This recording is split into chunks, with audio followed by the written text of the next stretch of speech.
Hello. So in this video, we're going to talk about Kat Sandler's play Yaga, which is an adaptation of the Slavic Baba Yaga story. So Baba Yaga, basically, in Slavic folklore, is this old witch who lives in a hut in the woods that stands on chicken legs. The hut, not the woods, stands on chicken legs.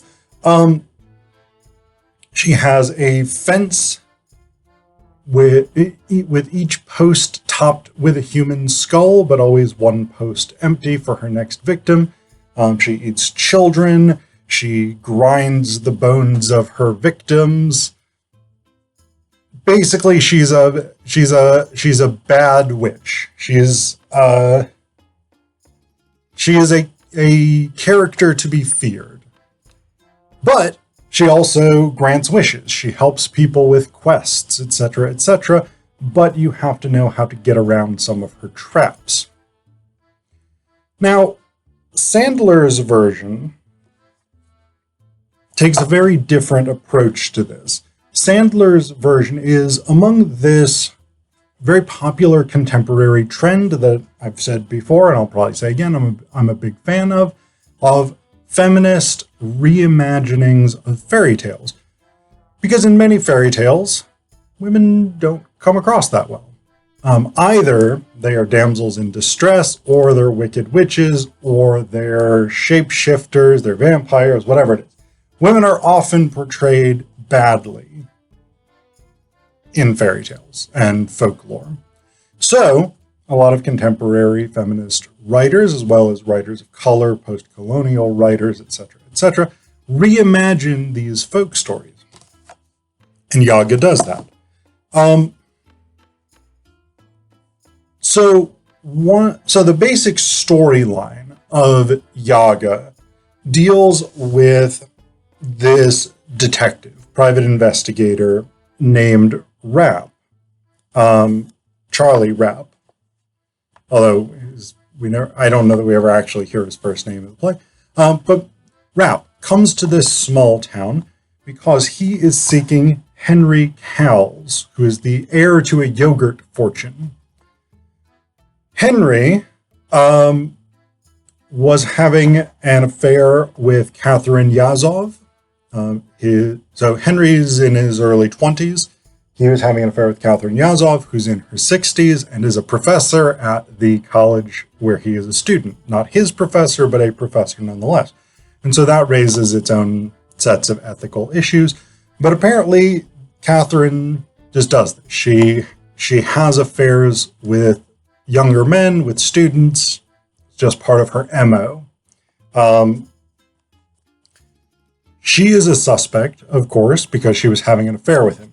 Pamela Riley, Henry's girlfriend, who's also a boxer, she is a suspect because they had a fairly bad breakup, and she is potentially, at least physically, capable of doing some serious damage to him. And Rapp is working with Detective Carson. Sort of. Carson initially is very reluctant. She's basically like, he went to Prague. It's fine. There's nothing to investigate. And then slowly she sort of comes on board with this idea that maybe actually something happened to Henry. So, as Rapp is investigating, all of this stuff seems to swirl around the Baba Yaga legend. Catherine had been invited on Henry's podcast to do an episode about Baba Yaga, even though that's not really her field. And then a bunch of stuff that Catherine says, things that some other people say, and then eventually Rapp and Carson go to the hospital and they meet Elena Yazov, who's Catherine's mother. And she is from Ukraine. And a lot of what she says really strongly points to the Baba Yaga legend. Rap is trying to figure out how this might work, what it might mean. Is there really a witch in the woods who killed Henry? Or is this some sort of serial killer cult? Is this a family thing where Elena, Catherine, and her daughter Anna, who we haven't met by this point, are somehow involved? Is Pam actually Anna? So Rap is trying to put all these pieces together. Carson is basically like, dude, it's not Baba Yaga. That's a folktale. It's a legend. It's not real. But Rap is convinced that this is somehow related to what's going on. Eventually, they find Henry's remains, in this case, ground up bone fragments, at a cabin in the woods owned by Anna. And so Rap and Carson go to investigate. And I'm not going to spoil the ending, but there's a couple of really good twists at the end of this play.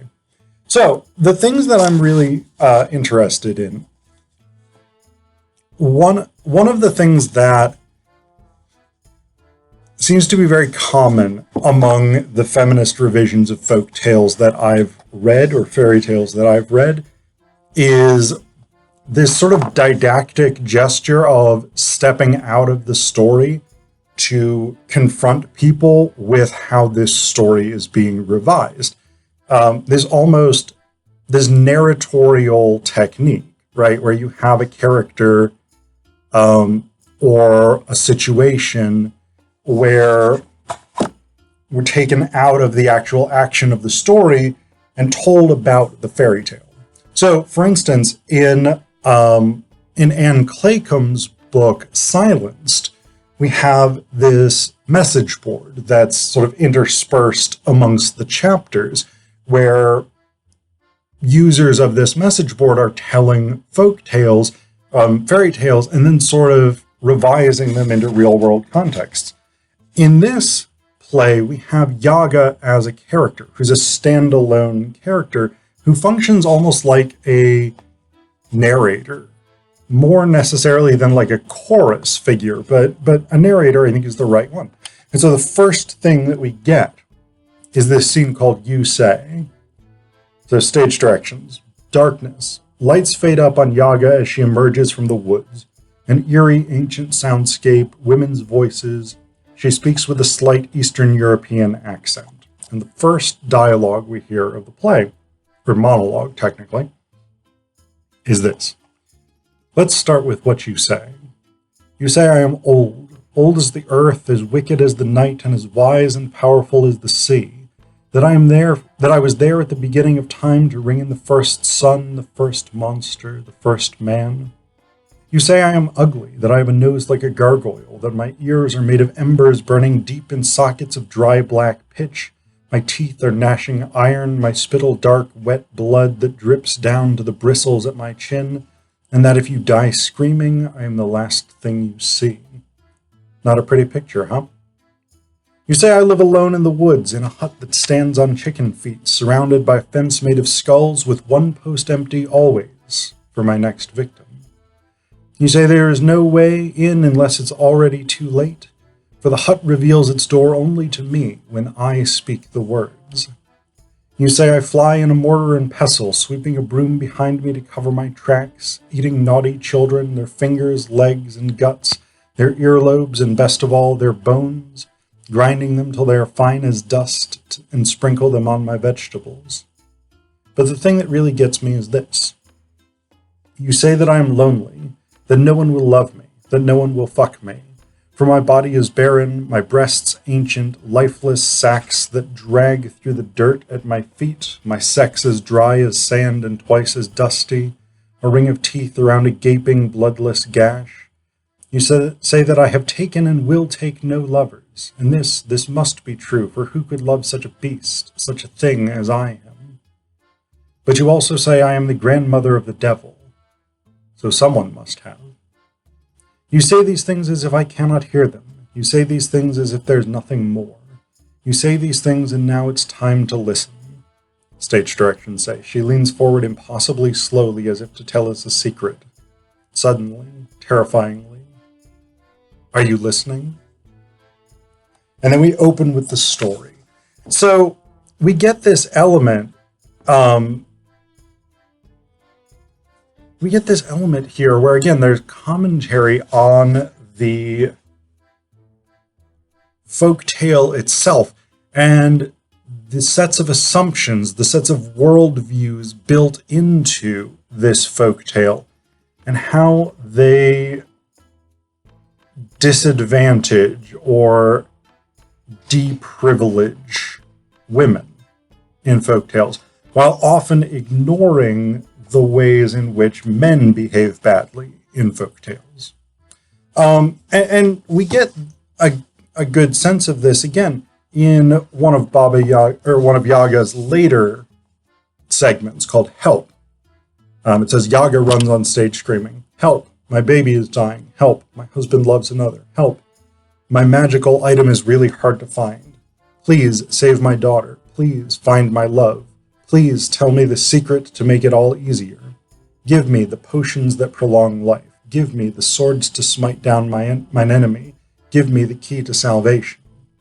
They come in the night with desperate bargains and pleas. They come with the promise of work or friendship or warmth. They come and bristle at the slightest suggestion that they might have to work just a little for what I have to give. They take what they need and they go without so much as a fucking thank you. Because let me tell you, no one wants to credit a witch with a happy ending. And I wonder why they tell stories about my cold dark eyes, the ugly old virgin, the mother of monsters who eats their children as pay for their questions, when no one will stay and have a drink, get to know me. I'm very funny, you know. So these elements where the assumptions and the blind spots of folk tales are questioned. This seems to be a really, really popular technique in these kinds of adaptations through one technique or another, because, again, part of what this contemporary feminist project of reimagining these stories is meant to do is to say, hey, these are the ways in which women have been represented in these culturally pervasive stories. And here's how it leads to negative perceptions of women, negative experiences for women in many cases, women being accused of witchcraft. I mean, one theory of what drove many of the witch trials in Europe was anti-feminist prejudice, or anti-misogynistic prejudice, rather. Yeah, I mean, what these stories are these reimagined stories are fundamentally trying to do is to challenge these perspectives, these worldviews that limit how women are understood. And we get a sense of this at one point because Rapp is confronting Catherine about the podcast and the way that she talked about Baba Yaga. So, talking about Elena, Rapp says, she's got a lot to say about Baba Yaga. So did you on the podcast. Catherine says, I thought that episode was missing. Rapp says, someone sent it to me anonymously. It's fascinating. Kind of flirty. Henry sounds like an idiot, but you seem to know a lot about her. Catherine says, millions of people all over the world know about her. Rapp says, yeah, it's just... It almost felt like you were defending her. Catherine says, well, I like her. She resonates with me. With most women, I think. A female figure of great power, wisdom, rage. Rapp says, what, are you angry about something? Catherine says, women? Oh yeah, we're angry about everything. And so I think there is this underlying resentment, underlying rejection of the cultural depiction of women in many of these folk tales, these fairy tales, these stories and things like this. And the contemporary feminist project of reimagining, the way the way that Sandler does in this play is fundamentally about confronting that, correcting those narratives.